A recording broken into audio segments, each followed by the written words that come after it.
Zdravo! U ovom videu pokazat ću vam kako sam namestio ukleštenja kod metatarzalnih kostiju. To je ovaj predeo na stopolu, znači ovdje negdje. Znači ne da su prsti, ne ovamo, nego ovdje negdje, tu. Tu mi se bilo nešto ukleštilo kod ovog trećeg i četvrtog prsta. Jako me bolalo jedno, šta znam, nedelju, 2 dana. I otkrio sam 3 vežbe kako to nameštam. Kao prvo ovu vežbu sam znao i ranije. Palcem ovako poteram, a drugom rukom idem stopalom u susret. Međutim, to mi nije u početku pomagalo, pa sam onda primijenio jednu vežbu koja je započela taj proces, da kažem, nameštanja.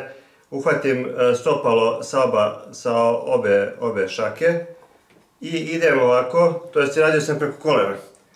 Idem ovako gore dole, levo desno. Klackao sam stopalo, znači u više smjerova i tu se desilo prvo to, da kažem, nameštanje, odnosno odglavilo se. Onda sam poslije uzeo ovako prste i gore deo stopala, ovako čvrsto sam uhvatio i vrteo sam ovako. Ovako sam vrteo i tad sam namestio to, evo, to što je ostalo na kraju. Znači te 3 vežbe, znači ja ne mogu da kažem koja će odmah da mi pomogne. Znači ja imam za svaki vid problema što treba se namešta,